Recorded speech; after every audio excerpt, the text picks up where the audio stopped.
어깨의 힘으로 그냥 오로지 어깨를 갈아 넣어서 이런 말을 하는 거예요.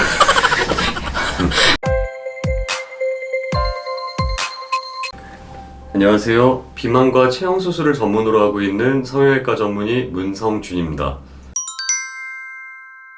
느낌상으로는 굉장히 길면은 사람의 몸이 일직선이 아닌데 네. 잘 안 휠 것 같은데 이거를 넣는 거에는 일단 기본적으로 캐뉼라는 휘지 않고요. 네. 지방흡입 수술이 조금 어떤 부분에 있어서는 위험할 수도 있는 게, 그래서 이게 좀 경험이 필요할 수도 있는 게, 이게 보고 하는 수술이 아니에요. 우리가 이제 다른 성형 수술들 같은 경우에는 수술하는 부위를 갖다가 이제 보면서 직접 뭐 신경도 피하고 뭐 혈관도 피하고 이러면서 수술을 하는데, 지방흡입 수술은 말씀드린 대로 조그만한 절개를 넣고 나머지는 진짜 손끝에 감각하고 내 머릿속에 있는 사람의 해부학을 갖다가 이제 고민을 하면서 들어가는 거다 보니까 아무래도 조금 위험할 수가 있죠. 정말 자신이 없으면 무조건 짧은 거를 써서 그냥 가까운 데만 어떻게든 하는 방법이 있겠고요.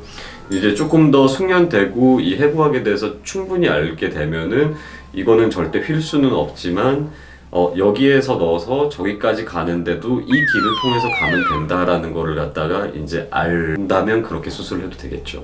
아, 그럼 타고 들어갈 때 이거는 지방이다, 이거는 근육에 가까워졌다, 피부에 가까워서 이게 느껴지시는? 그렇죠.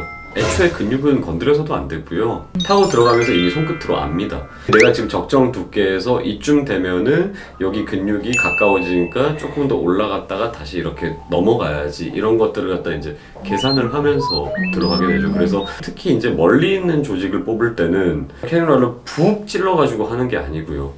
이렇게 조금씩 이렇게 천천히 이렇게 느껴가면서 이불 안에서 이렇게 애벌레가 기어가듯이 이렇게 들어가가지고 쭉 결국 그 자리까지 도달하고, 이게 안전하다고 확실하게 판단이 되면은 저 같은 경우는 이렇게 들어봅니다.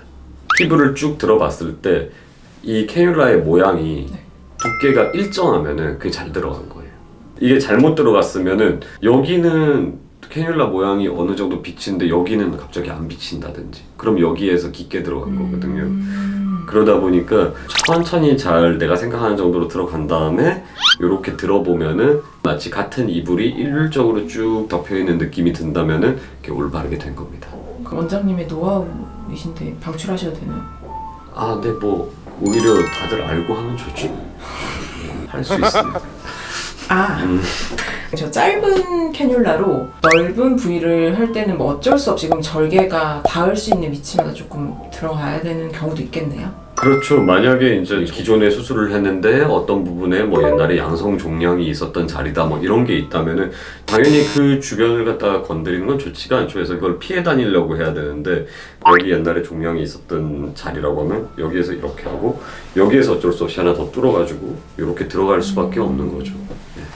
원장님별로 이 캐뉼라를 어떻게 써라 뭐 이렇게 가이드를 하시진 않으시고 다 그냥 본인 스타일대로 하시는 거죠? 그렇죠. 제가 하는 방식이 무조건 맞는 건 아니거든요. 이게 정답이 있는 건 아니라 가지고 아까도 얘기했듯이 어떤 무기를 가지고 전쟁하느냐이기 때문에 개인적으로는 핸드메이드 방식을 제일 선호하고요. 저희 병원에서도 어떤 원장님은 이제 조금 더 진동기계형을 좋아하시는 분도 있어서 이거는 그분의 손에 가장 익숙한 게, 그리고 그분의 이제 경험이 제일 중요하다고 생각합니다. 그러면 조직의 손상도는 결론적으로는 아무래도 핸드메이드 방식 캐뉼라를 사용하는 게?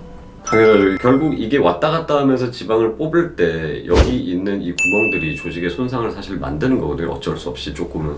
뒤에는 매끈하니까 제가 정확하게 뽑고자 하는 데만 뽑을 수가 있죠. 이렇게 돌려가면서. 대신에 얘는 아무런 기계 지원을 못 받으니까 사실 수술하는 사람의 오로지 팔의 힘으로만 뽑게 되는 거거든요. 그래서 요거는 좀 힘들기는 한데 디테일 잡거나 안정성 면에서 높다라고 볼 수는 있습니다. 기계식에 맞춰서 만들어진 캐뉼라로 핸드메이드 수술을 할 수는 없나요? 핸드메이드라는 말은 정확하게 교과서에 없습니다. 말 그대로 사람이 하느냐, 아니면 기계의 도움을 받느냐, 아니면 레이저의 도움을 받느냐인데, 많은 사람들이 어쨌든 나는 팔을 써서 했으니까 사실 이 기계의 도움을 받아놓고도 핸드메이드라고 하시는 분도 있고, 이 핸드메이드라는 방식이 정확하게 교과서에서 통용되는 어원은 아니에요. 근데 근데 요 캐뉼라로 기계 도움 안 받고 수술이 가능한가요? 구멍 난 것 자체가 지금 다 그렇죠. 이것도 사실은 뭐 얘도 어쨌든 구멍은 뚫려 있으니까 이쪽 구멍을 통해서 흡입을 할 수 있어서 실제로 이걸로도 의사의 체력을 소모해서 뽑는 방식도 충분히 선택할 수 있죠. 근데 요 핸드메이드 용으로 나오는 캐뉼라로 하는 게 사실은 더 나은 거죠? 아까도 말씀드렸듯이 차이가 좀 있습니다.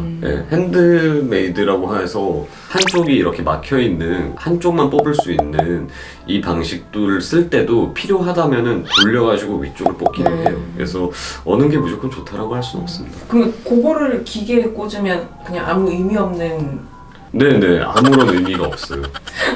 실제로 작동하지 않습니다. 기계에 맞게 캐뉼라들이 이렇게 돌려서 들어갈 수 있게 따로 이렇게 다 만들어져 있습니다.